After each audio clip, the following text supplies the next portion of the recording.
สวัสดีจ้าสวัสดีพี่ๆน้องๆทุกท่านยินดีต้อนรับสู่ชาแนลอ้ออีซี่โครเชต์นะจ๊ะ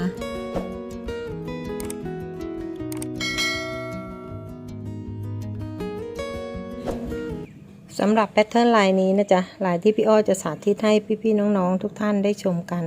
ลักษณะของลายก็จะออกมาประมาณนี้นะลายนี้ถักไม่ยากนะจ๊ะพี่ๆน้องๆมือใหม่ๆทุกท่านสามารถถักตามได้นะ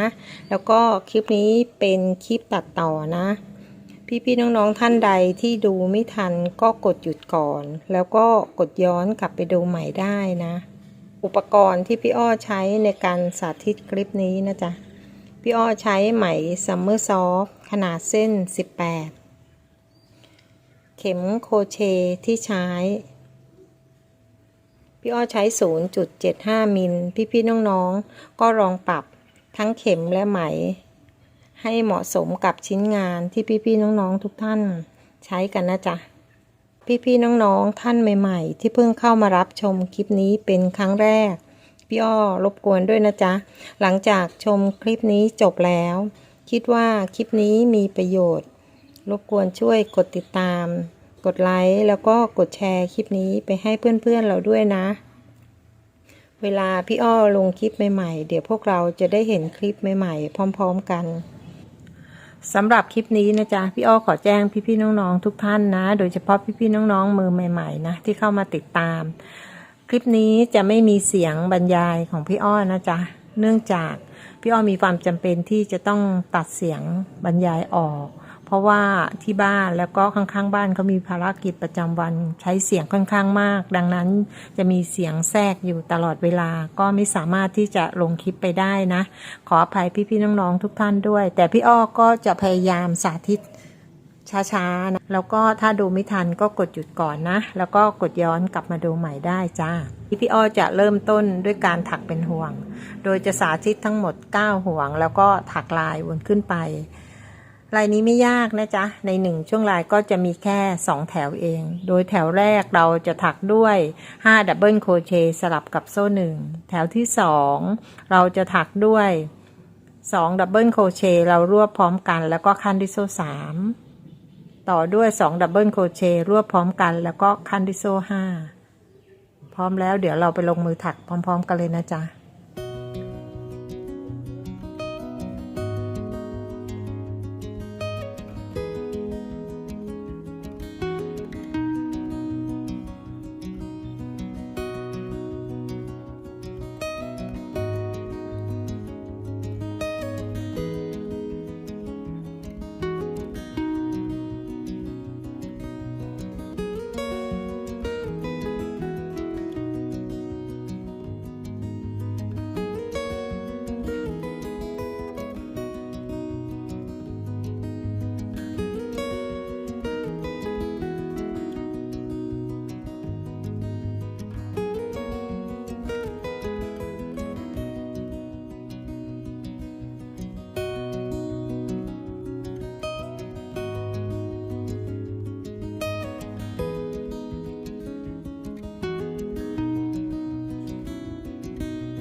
เราถักมาได้9ห่วงตามที่เราต้องการแล้วนะจ๊ะแถวต่อไปโซ่1แล้วก็พลิกกลับมาพี่อ้อจะซิงเกิลโครเชต์ลงในห่วงแรกก่อนนะเสร็จแล้วโซ่4ดับเบิลโครเชต์1ครั้งขั้นด้วยโซ่1ดับเบิลโครเชต์อีก1ครั้งลงในห่วงเดียวกันโซ่2ซิงเกิลโครเชต์ในห่วงถัดไปโซ่2 5ดับเบิลโครเชต์สลับกับโซ่1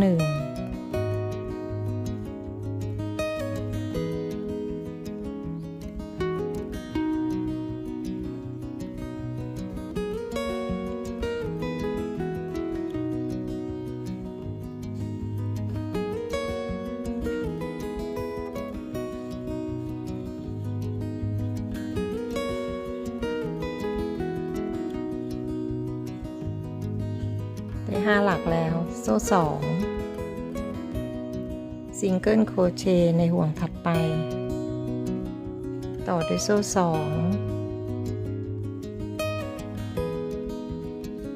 5ดับเบิลโครเชต์ในห่วงถัดไปนะสลับด้วยโซ่1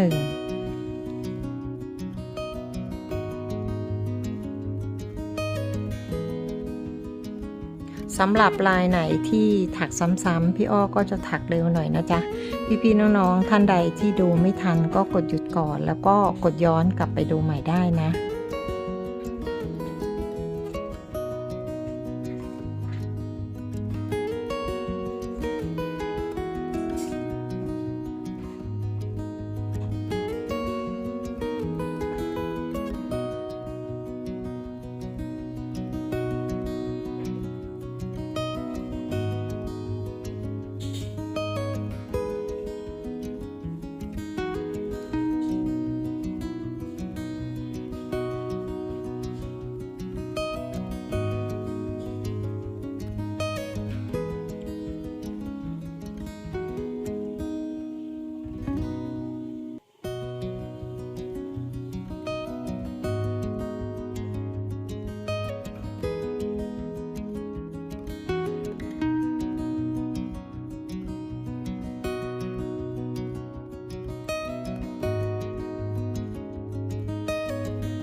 หลังจากพี่อ้อถักมาช่วงหนึ่งนะลักษณะลายที่เห็นชัดๆก็จะออกมาประมาณนี้นะจ๊ะ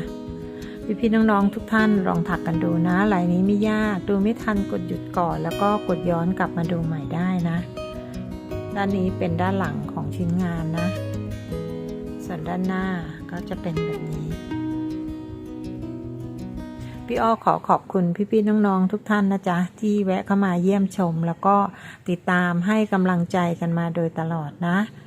สำหรับพี่ๆน้องๆท่านใหม่ๆนะหลังจากกดติดตามแล้วอย่าลืมกดกระดิ่งแจ้งเตือนกันด้วยนะจ๊ะเวลาพี่อ้อลงคลิปใหม่ๆเดี๋ยวพวกเราจะได้เห็นคลิปใหม่ๆพร้อมๆกันแล้วเจอกันคลิปถัดไปนะจ๊ะสวัสดีจ้า